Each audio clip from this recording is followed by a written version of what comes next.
Fala pessoal, tudo bem com vocês? Comigo não. O Grêmio perde para o Cruzeiro como mandante em 45 segundos. O Renato Portaluppi vai para a entrevista, cobra os jogadores e garante que reverte a situação. Vai cair o técnico, o time, vamos falar sobre tudo isso. Chega mais, eu sou o Chico Garcia, inscreva-se no canal e vamos juntos.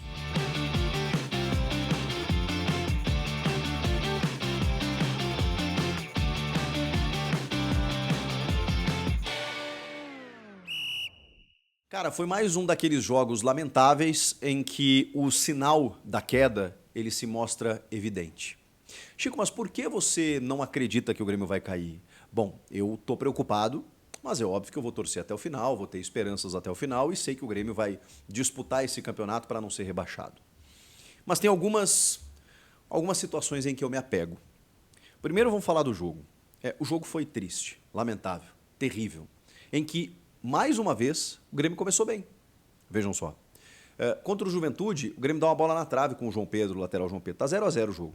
Final do jogo, 3-0 Juventude. No jogo contra o Palmeiras, na primeira bola, o Grêmio faz o gol. Depois o Grêmio faz um 2-0 contra o Palmeiras e cede um empate. Por pouco não cede a virada. Mas, beleza. Eu mesmo comemorei e celebrei aquele ponto conquistado, embora saiba que aquela vitória está fazendo falta. Mas entendo, pelo momento, de ser o Palmeiras um time que disputa o título. O Cruzeiro não é o Cruzeiro ainda reforçado, mas é um Cruzeiro muito bem organizado pelo Fernando Seabra, que meteu 3-0 no Corinthians, que também não está servindo de parâmetro, como o Fluminense também não, e como o Grêmio também não nesse momento. Mas o Cruzeiro meteu 3-0 no jogo passado, e vejam só, é um dos piores visitantes desse Campeonato Brasileiro. 15º na colocação dos visitantes. Agora subiu, né, de posição, porque ele tinha vencido apenas um jogo fora de casa em 15 rodadas, 14 rodadas. 14 ou 15 rodadas. Apenas o jogo contra o Atlético Goianiense. O Cruzeiro havia vencido fora de casa. Pois bem, venceu o Grêmio com 2 gols relâmpagos em 45 segundos. De novo, o Grêmio começa bem o jogo. E tem a bola do jogo, que provavelmente mudaria o rumo da partida, nos pés do Edenilson, de frente para o goleiro Anderson, que faz a defesa. Mas um gol assim, o gol escancarado, e o Edenilson perde o gol. É triste a gente ter que dizer isso, mas é óbvio que faz diferença. Porque ali você define o rumo do jogo. O Grêmio, que começou bem, começou criando essa oportunidade, perde um gol, e aí é óbvio que o emocional já faz assim. Aí o Grêmio toma um gol. E não é por acaso. Quando você tem um jogador como o Reinaldo no time, você aumenta a tua chance, isso é estatístico, de você sofrer falhas, de você ter problemas. Aí o Grêmio consegue tomar um gol de Ramiro, o Ramirinho, o Ramiro, aquele campeão da Libertadores, jogador super importante na história do Grêmio, que é desse tamanho. Ele venceu de cabeça o Reinaldo e deslocou o Marquezinho. 1-0 Grêmio, 1-0 Cruzeiro. Na saída de bola, o Grêmio toma 2-0. E ali acaba o jogo. Porque ali o Arthur Gomes desfere um chute com o Grêmio completamente bagunçado no campo defensivo, desfere um chute que o Marquezinho só acompanha, e aí o Cruzeiro consegue o 2-0. É claro que quando você vai para um jogo em que, poxa, uma vitória, dependendo dos resultados, pode te tirar da zona, e eu vivi muito isso em 2021. O Grêmio passou o campeonato inteiro com se vencer, sai da zona, se vencer, sai da zona, até tipo as últimas rodadas. E não conseguia vencer um joguinho sequer para sair da zona. E tinha jogos atrasados também. E a coisa foi passando, o tempo foi passando. Pois bem, eu estou colocando aqui os 2 pontos, tá? Do porquê eu vou dizer porque eu estou otimista, ainda estou otimista numa saída. Como estava lá em 2021, não adiantou de nada, mas eu escolhi acreditar. Não adianta eu entregar os pontos agora. Faltam 22 rodadas para terminar o Campeonato Brasileiro e o Grêmio ainda tem 2 jogos atrasados. O Cruzeiro faz 2-0, o Grêmio desmancha emocionalmente. Depois o Matheus Pereira, na sequência, ainda tem mais uma chance. Mas assim, entra cara a cara com o Marquezinho, que faz uma baita defesa. Seria 3-0. Bom, o jogo já estava terminado com 2-0, imagina 3. Mas é aquela coisa, você pensa o seguinte, bom, tá 2-0, bom, se o Grêmio fizer um gol, volta para o jogo. Mas o Grêmio não criava para isso. E aí o Grêmio se abateu, evidentemente, começou a errar muitos passes, a ficar nervoso, a torcida já começou a, obviamente, ficar preocupada, e aí, por isso que eu falo que acabou o jogo. Ali era muito difícil você reverter. Mas beleza, se o Grêmio fizesse um gol, no primeiro tempo especialmente, voltava para o jogo. Não conseguiu. Chegou no intervalo, o Renato fez 4 substituições, 4 trocas. Obviamente ele se desesperou. E obviamente quis passar alguns recados. Entre eles para o Pavon, que ele vem passando constantemente, porque o Pavon realmente acho bom jogador. Tecnicamente não é um jogador que eu descarte, mas o Renato está enxergando isso. Isso é um fato. Estamos vendo o Renato enxergar isso. Não estou nem dizendo que a gente está enxergando isso. O Renato está enxergando que o Pavon não tem o comprometimento que ele espera. E isso está acontecendo porque ele tem tirado sistematicamente o Pavon do time. Tira no intervalo, tira outros jogadores, faz uma penca de substituições, são 4 no total. Tira um zagueiro, inclusive, porque ele pensa assim, cara, vou tentar ganhar o jogo.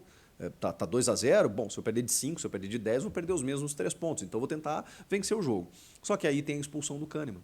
Ele substitui 4 e vamos combinar. Você tem 3 paradas ao longo do jogo para trocar 5 jogadores, além do intervalo.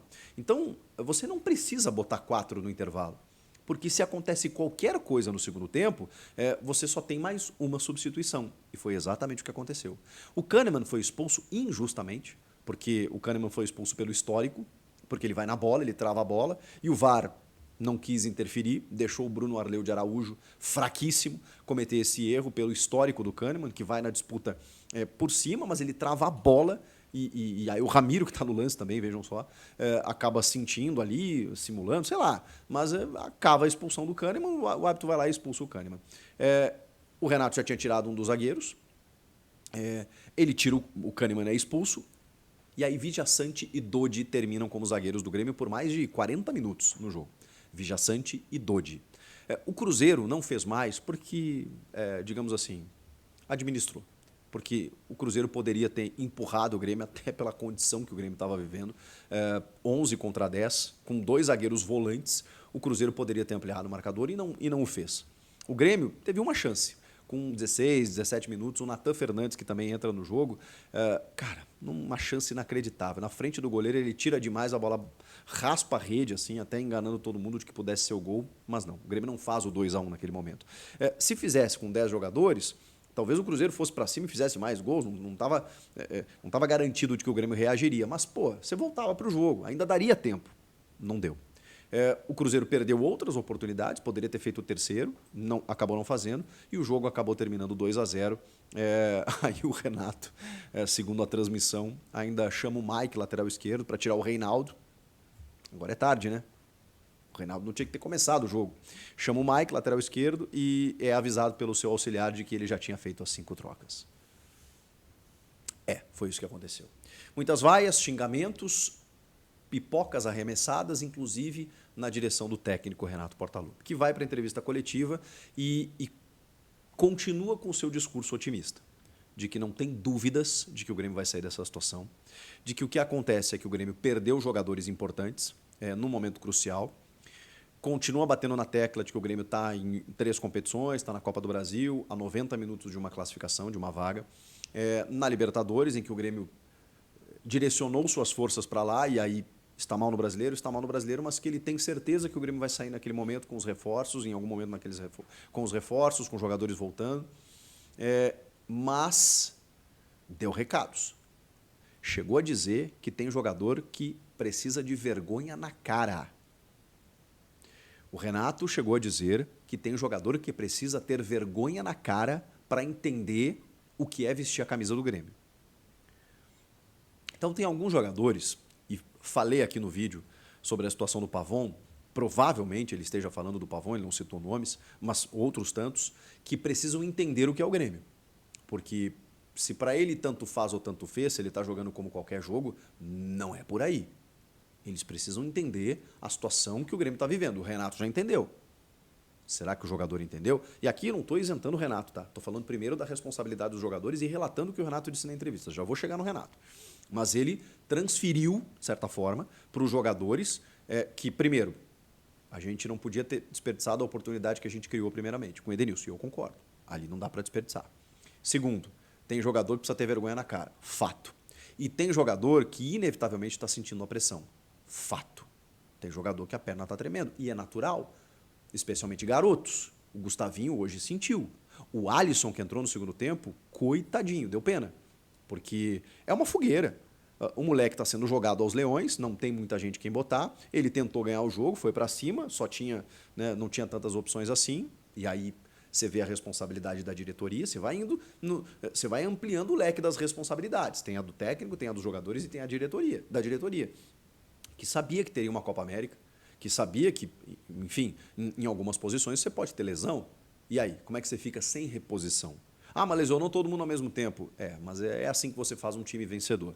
Você precisa ter reposições. Isso não aconteceu. Agora está se mexendo aí com reforço e tudo mais. Eu vou falar mais sobre isso na sequência. Mas o fato é, o Alisson sentiu, o Gustavinho sentiu, o Natan Fernandes também sentiu. A perna ficou pesada, com 200 quilos, quando ele foi chutar para o gol na frente do goleiro. E isso é um momento que a gente está vivendo. Renato diz que com uma vitória tudo muda. O Grêmio tem o Operário no domingo. Empatou em 0-0 o primeiro jogo da Copa do Brasil para poder, uma vitória simples, como mandante em Caxias, avançar de fase. O Operário não é do nível dos times do Campeonato Brasileiro. Então o Grêmio tem a obrigação de ganhar. Se o Grêmio ganhar, o Renato entende, e eu também, que a confiança retoma um pouquinho. Obviamente não vai resolver os problemas do Grêmio, muito menos no Campeonato Brasileiro, em termos de pontuação, mas o Grêmio está precisando ganhar um jogo. Está precisando ganhar um jogo para a torcida entender que, beleza, esse time pode jogar, classificar na Copa do Brasil e tal. Eu não estou preocupado com a Copa do Brasil. A Copa do Brasil pode até sair do caminho do Grêmio na sequência, como a Libertadores, infelizmente. Estou preocupado com o Brasileirão. Mas avançar na Copa do Brasil pode dar um gás para esse time, para eles entenderem o seguinte, tá, beleza, a gente avançou na Libertadores, avançou na Copa do Brasil, agora vamos cuidar do brasileiro, e o Grêmio está, assim, apanhando no brasileiro. Então, não pode. Qual é o erro do técnico?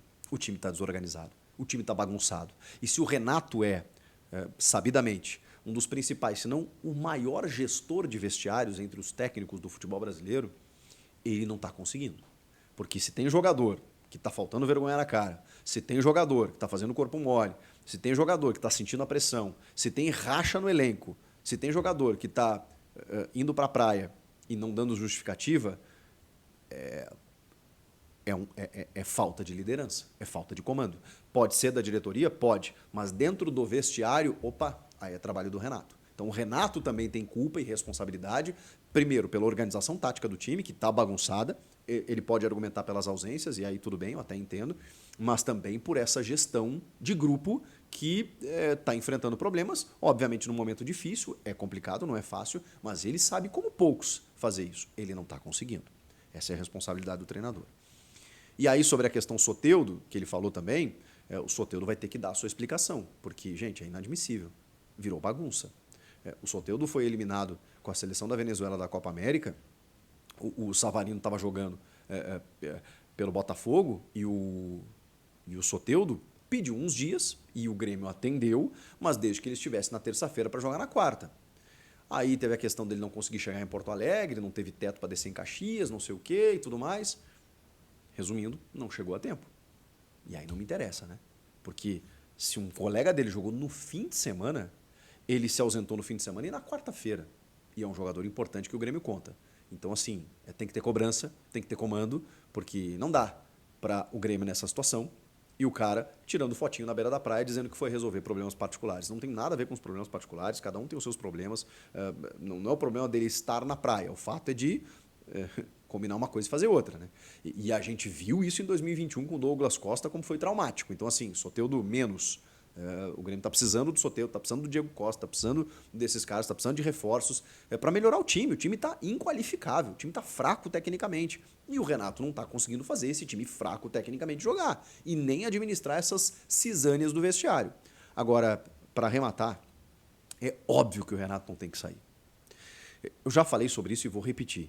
Se o Renato chega na entrevista, se ele colocou o cargo à disposição, se ele pediu demissão e ficou, isso não me interessa. Me interessa o discurso dele quando ele chega na entrevista e fala assim, o Grêmio vai sair dessa situação. Porque se o Renato está dizendo, eu escolho acreditar. Não é por ser renatista ou mais renatista do que gremista. O Renato é o nosso maior ídolo, como técnico e como jogador. Então, quando ele fala, eu acredito. Ele podia não falar nada. Ele podia dizer que a situação está difícil, vamos ver o próximo jogo, ou podia pegar o boné dele e ir embora. Porque se ele pediu demissão, ele já tinha ido embora. Ele simplesmente falou, cara, se o problema sou eu, tá aqui. Estou dando a liberdade para vocês. Porque o Renato sabe, o Renato tem tamanho para entender que muitas vezes os dirigentes ficam meio assim se os dirigentes querem trocar. Não é o caso da diretoria do Grêmio. Então o Renato chegou para os caras e falou, vocês querem mudar? Não, não queremos, tá bom. Então, ele chegou na entrevista e falou, nós vamos sair. E se o Renato está dizendo, eu escolhi acreditar. Porque é mais certo que o Grêmio cai se ele sair do que se ele ficar. O risco é muito grande, muito alto se o Renato sair. Eu já falei sobre isso. A gente pode debater se o Grêmio precisa ou deve seguir a sua vida sem Renato e Renato sem o Grêmio ao final do ano. Eu aceito esse debate. No final do ano, não agora. Assim como fora em outros anos, o Grêmio tem uma estrutura que depende do Renato. Renato liga para jogador, Renato se envolve com a fisioterapia, Renato coordena o Grêmio, Renato faz às vezes de presidente, de vice. Isso é um fato. A gente concordando ou não, esse é o combo Renato. Você tirar o Renato agora, você tira o alicerce da casa. Ela desmorona. Ela cai. Então, você tem que fazer uma escolha. Você quer o Grêmio rebaixado? É só tirar o Renato. Eu tenho certeza absoluta que o Grêmio cai. Se ele ficar, o Grêmio pode cair também. Mas aí, que caia com ele. Nem sei se ele ficaria até o final, mas que caia com ele. Para a gente não ficar ouvindo historicamente de que ele saiu em 21 e o Grêmio foi rebaixado. E que com ele a história seria diferente. Será? Vamos ver agora. Ele tem nas mãos a grande chance, a grande oportunidade de provar para todo mundo de que quando ele está lá, isso não acontece. Quero ver. É um desafio ao Renato. Ele salvar o Grêmio dessa situação. E eu acredito que com ele, o Grêmio sai. O Fortaleza viveu um caso parecido em 2022. Focou na Libertadores, numa competição que o clube nunca tinha estado, se atrapalhou no Brasileiro no primeiro turno. Eu dei o clube como rebaixado, inclusive pelo que aconteceu com o Grêmio no ano anterior, falei, não escapa. Eles mantiveram o Vojvoda e contrataram. Resumindo, o Fortaleza chegou de novo na Libertadores. Eu não sei se é o que vai acontecer com o Grêmio, mas o Grêmio tem tempo para isso. Tem reforços para chegar e tem um treinador que conhece o clube como poucos. A melhor medida nesse momento é manter Renato, porque se tirar, aí que a coisa vai para o brejo mesmo. Quem quiser concordar, que concorde. Quem não quiser, tá tudo certo. À vontade. Comenta aqui, inscreva-se no canal. Eu volto na próxima. Tchau!